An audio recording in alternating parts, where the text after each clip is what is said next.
Untuk memberikan kebahagiaan lebih pada Rianti, Dava, Nathan, dan Natalia berencana untuk memberikan hadiah kepada mama mereka. Tentunya uangnya menggunakan pemberian dari Rama. Walaupun mereka sudah minta maaf dan Rianti sudah memaafkan mereka, ketiga orang itu merasa harus memberikan hadiah pada mamanya. Apalagi mama belum tahu kalau vas miliknya pecah. Mereka bertiga memutuskan untuk pergi ke mall, membeli sepatu atau tas untuk Rianti. Karena kalau mereka mengganti vas yang pecah, tentu saja mereka tidak akan mendapatkannya. Vas itu dibuat khusus oleh teman Rama, sehingga mereka tidak mungkin bisa menemukan vas yang sama. Satu-satunya cara adalah memberi hadiah lain. Jadi, kita mau beli apa? Tanya Dava yang menggandeng tangan Nathan, sedangkan Nathan merangkul bahu Natalia.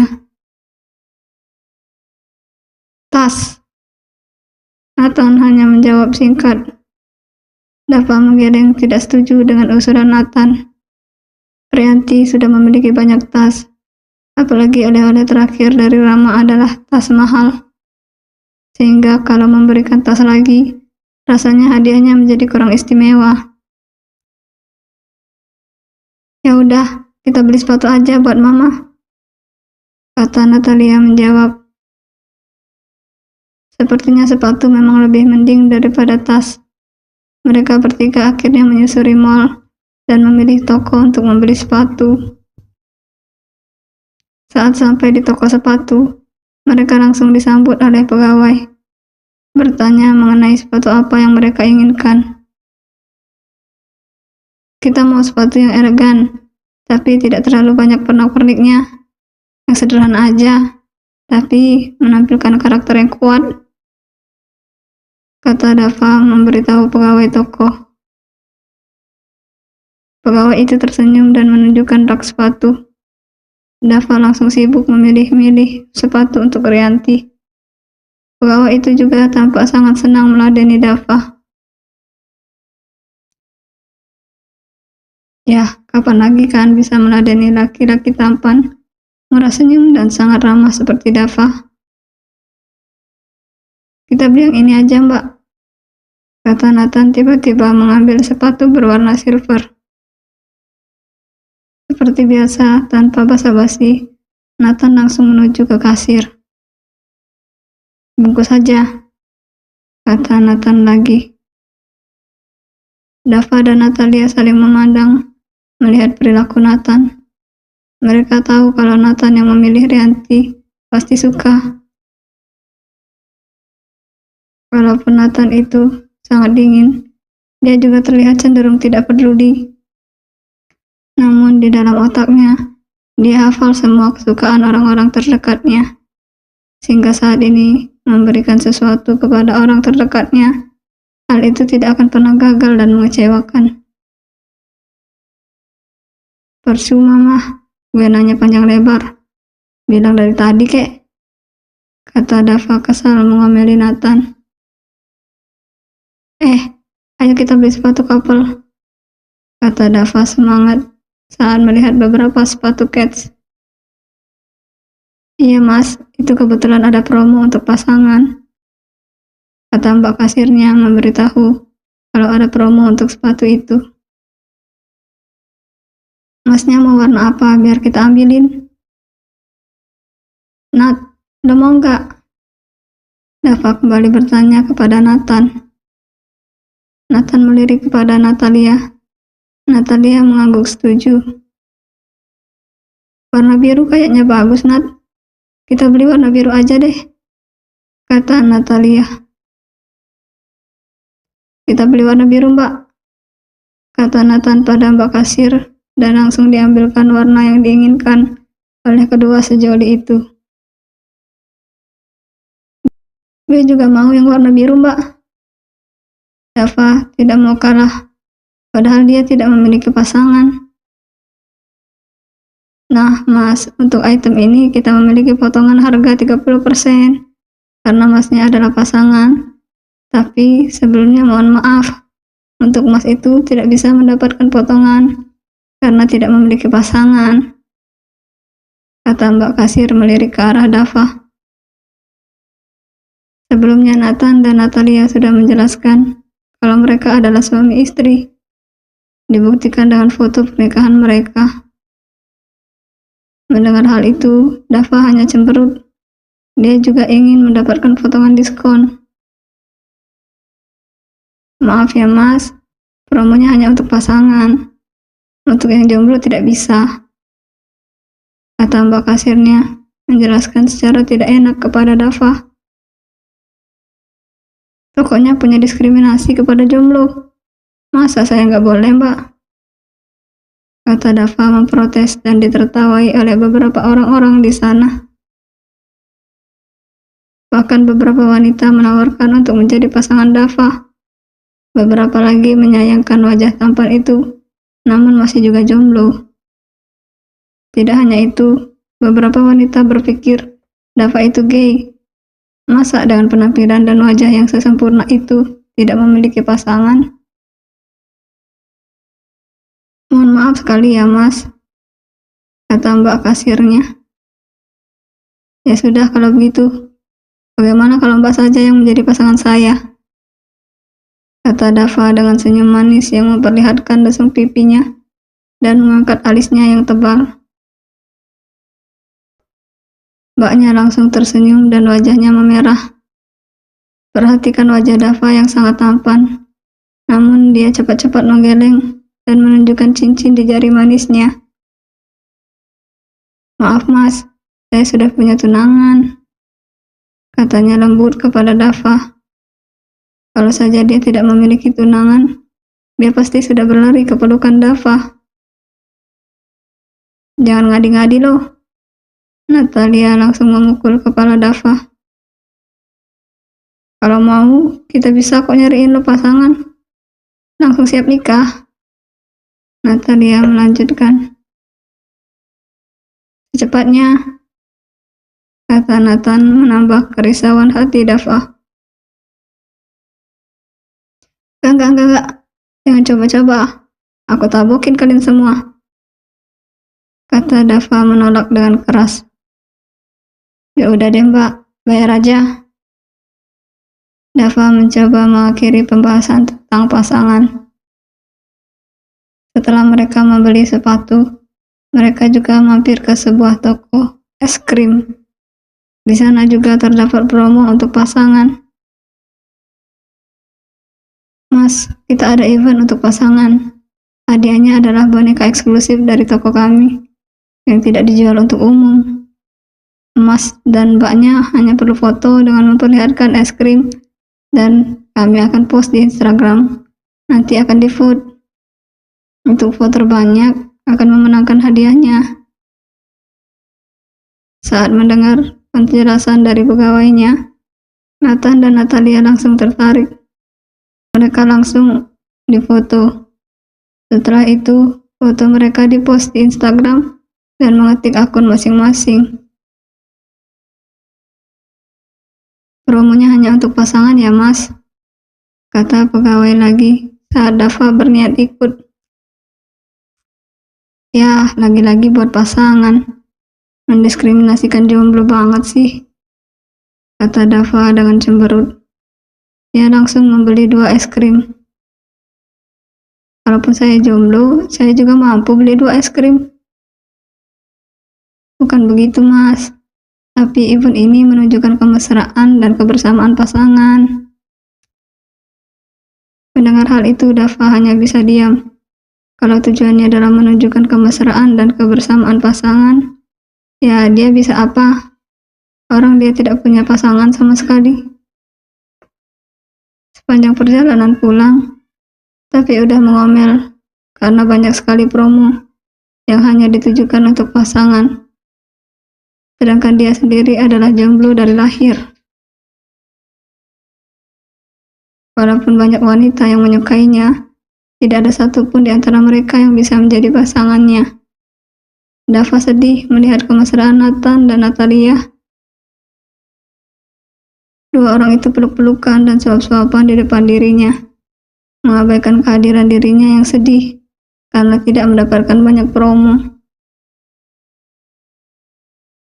Gini Ahmad jadi jomblo, katanya saat melihat Nathan mengelap bibir Natalia dengan jempolnya dan memasukkan jempolnya ke mulutnya.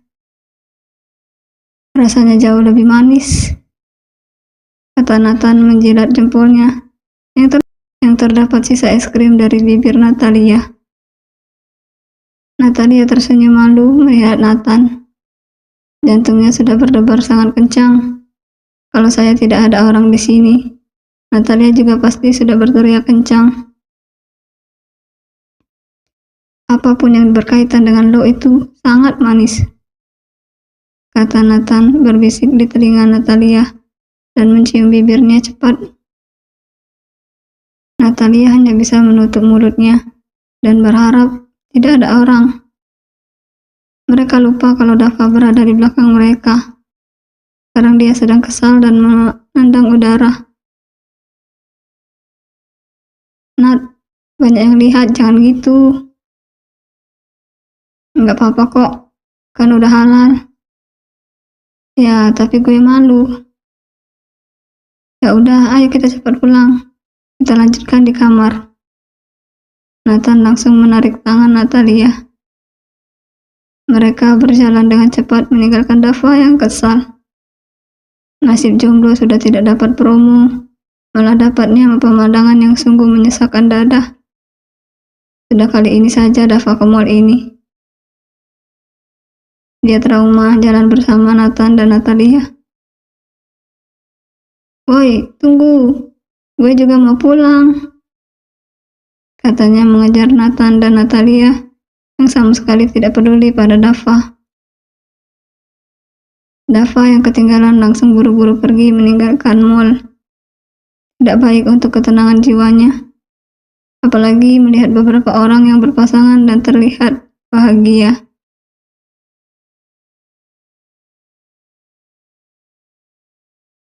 Pagi ini Rianti sibuk mengingatkan anak-anaknya agar tidak pergi kemana-mana, khususnya untuk si nakal Dava, karena kalau lengah sedikit saja, anak sulungnya itu sudah melalang buana ke seluruh negeri. Kalau sudah pergi, bisa-bisa tidak ingat pulang. Untung saja masih punya kesadaran dan mau pulang ke rumah. Tentu saja di balik itu semua ada ancaman dari Rama yang tidak akan memberikan uang jajan kalau Dava tidak pulang ke rumah. Hari ini Rianti dan keluarganya berencana untuk pergi ke galeri milik Rama. Hari ini ada acara perilisan pameran lukisan karya Rama, hingga Rianti mewanti-wanti anaknya untuk datang. Ingat ya, kita nanti pergi ke galeri milik Papa. Jangan ada yang tidak datang. Nathan yang sedang sibuk menyuapi Natalia hanya mengangguk saja, kemudian diikuti oleh Natalia. Dava seperti biasa tidak mendengarkan apa kata Rianti. Kalau ingat, kata Dava santai. Rasanya tanduk Rianti mau muncul seketika. Dava dan Nathan memang tidak terlalu suka jika terlibat pada acara milik Rama, karena tidak ada dari satupun mereka yang mewarisi bakat seni milik Rama, bakat yang terkenal hingga seluruh dunia, sehingga sering sekali Dava dan Nathan dianggap punya bakat juga. Saat mengatakan kalau mereka tidak punya bakat, pasti wajah kecewa terlihat jelas dari orang-orang itu. Lagi pula setiap anak punya bakat dan tujuan masing-masing, namun ekspektasi mereka terlalu tinggi, sehingga saat tidak terpenuhi, mereka menjadi kecewa. Untung saja Rianti dan Rama membebaskan anaknya mau menjadi apa. Terserah si kembar ingin apa. Selama masih baik, Rama dan Rianti akan mendukung dengan sekuat tenaga. Oke, Dava bakalan pergi.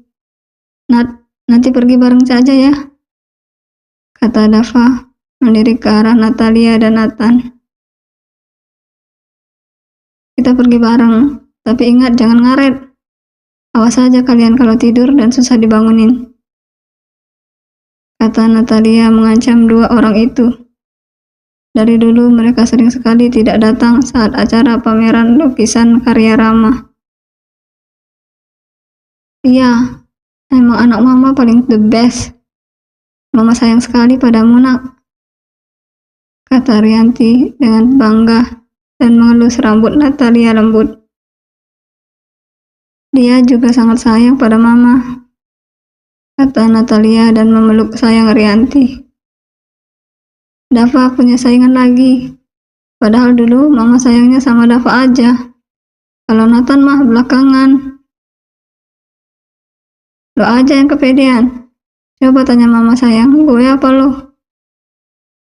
Nathan melirik santai ke arah Dava. Mama sayang Dava kan?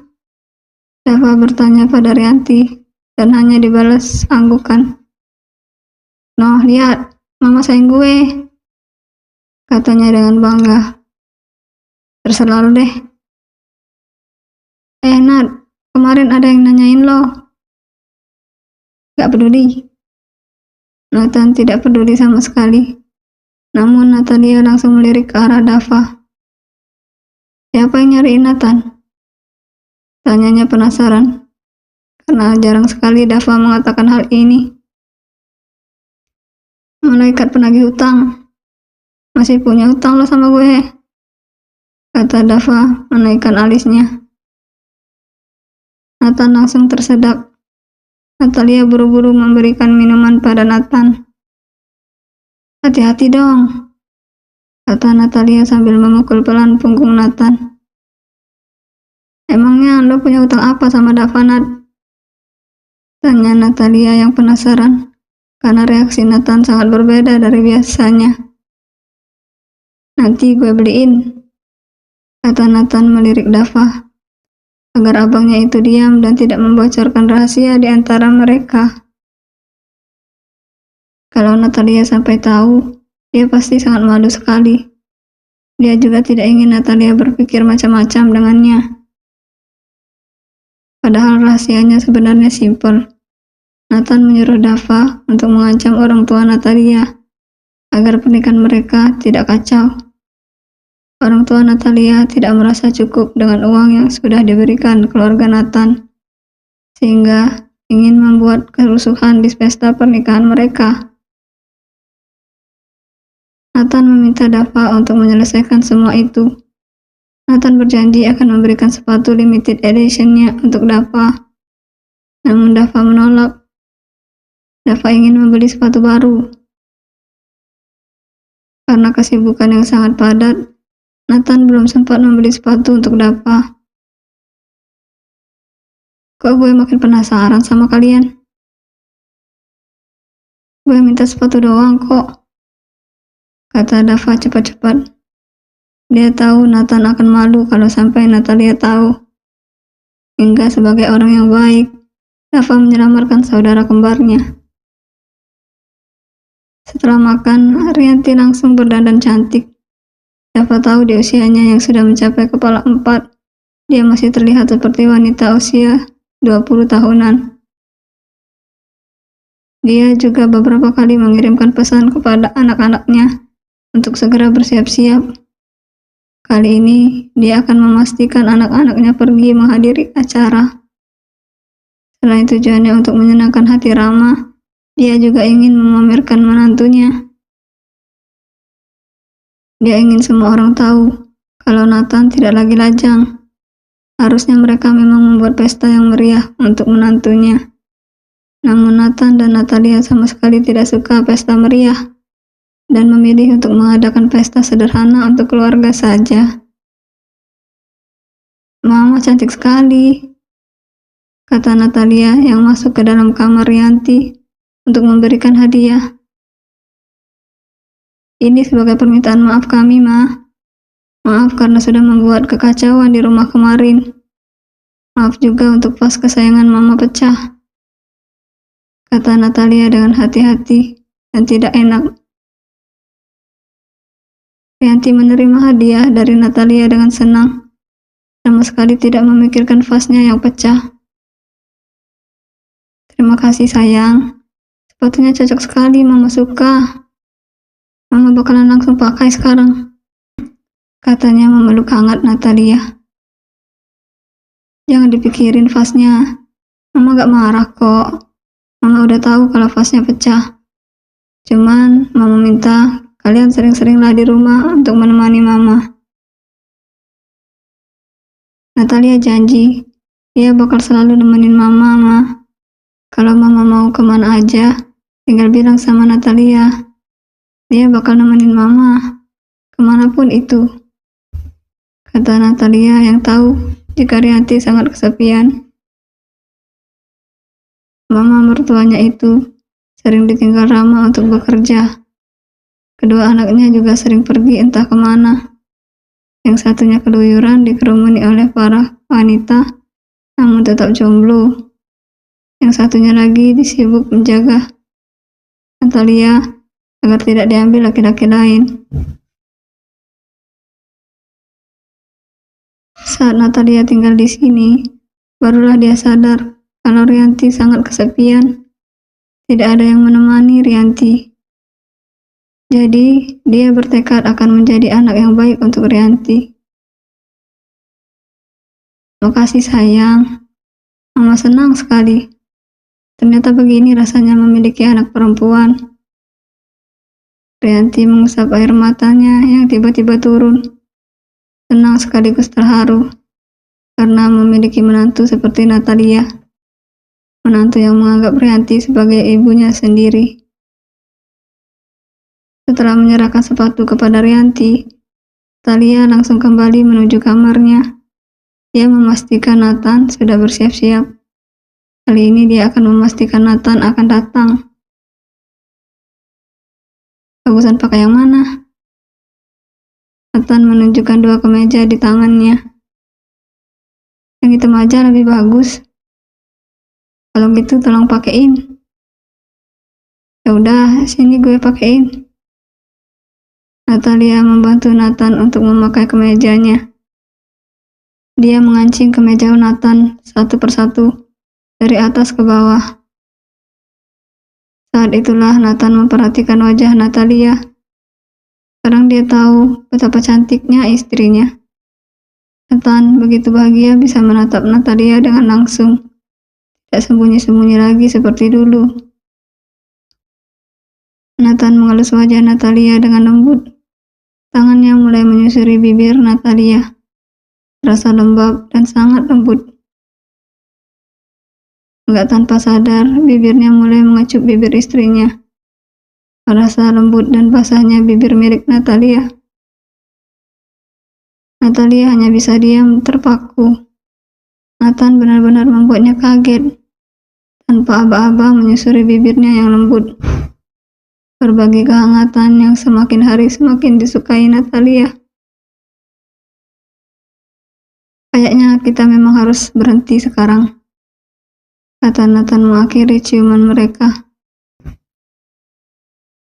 Bisa bahaya kalau terus dilanjutkan. Mereka sama-sama sedang terhanyut sekarang. Jadi Nathan memutuskan untuk menghentikannya. Setiap hari rasanya gue nggak pernah bosan. Nathan menggelengkan kepalanya dengan lembut. Semakin hari gue semakin nyaman di dekat lo, Ai. Gue juga semakin nyaman berada di dekat lo, Nat. Nathan dan Natalia saling memandang. Mereka berdua sama-sama tenggelam dalam perasaan yang tidak bisa dijelaskan. Saat mereka ingin melanjutkan aksi ciuman, tiba-tiba pintu kamar mereka terbuka. Dengan santainya Dava nongol dari balik pintu. Gimana menurut kalian? Gue udah ganteng belum? Katanya tanpa tahu situasi. Masuk dengan santainya, mengambil parfum Nathan dan menyemprotkannya ke tubuhnya beberapa kali. Nathan sebenarnya ingin memukul bokong Dava. Jarang sekali Nathan dan Natalia mendapatkan momen yang seperti ini. Sekalinya dapat momen, Dava benar-benar merusaknya. Kalau Nathan tidak mengingat tujuan mereka saat ini, dia pasti sudah menghajar Dava babak belur. benar-benar merusak suasana. Namun, suasana hatinya kembali membaik saat melihat wajah malu-malu Natalia. Istrinya sekarang memerah begitu cerah. Dia juga memandang Nathan dengan malu-malu. Setelah keributan kecil itu, akhirnya mereka memutuskan untuk pergi bersama. Sebenarnya gue gak terlalu suka kalau ada cara begini. Nanti pasti ada yang ngomong loh, sayang sekali tidak ada yang mewarisi bakat Bapak Rama. Rasanya gue pengen potong kepala orang itu, kata Dava yang mengomel dari kursi belakang. Walaupun hal itu sering terjadi, baik Dava maupun Nathan masih tidak nyaman. Mereka merasa direndahkan dengan pertanyaan-pertanyaan itu. Padahal Nathan memiliki kemampuan bisnis yang sangat luar biasa, sementara Dava memiliki kemampuan komunikasi yang sangat luar biasa. Mereka berdua adalah dua anak Rama, tidak mewarisi bakat papa mereka. Namun, kedua anak itu mewarisi tekad dan ambisius Rama. Sabar, kata Natalia, dan dia menepuk punggung Nathan dengan pelan. Padahal saat ini Dava lah yang mengeluh. Kalau mereka ngomong macam-macam lagi, kita sempul aja mulutnya, kata Nathan dengan santai.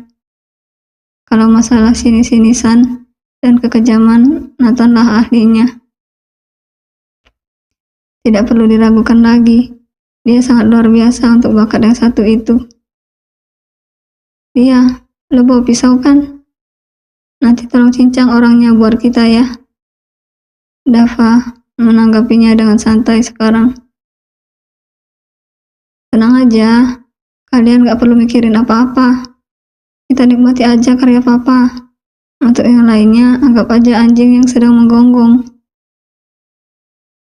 Mereka bertiga tertawa begitu bahagia, walaupun kebanyakannya selama perjalanan mereka berdebat dan bertengkar.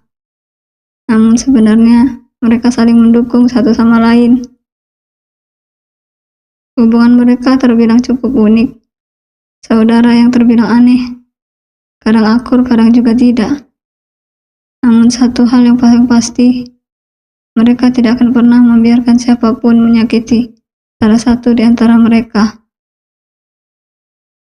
Kalau sampai hal itu terjadi, mereka tidak akan segan-segan untuk membalas perbuatan jahat itu. Saudara menyebalkan yang saling melindungi satu sama lain adalah mereka. Bersambung.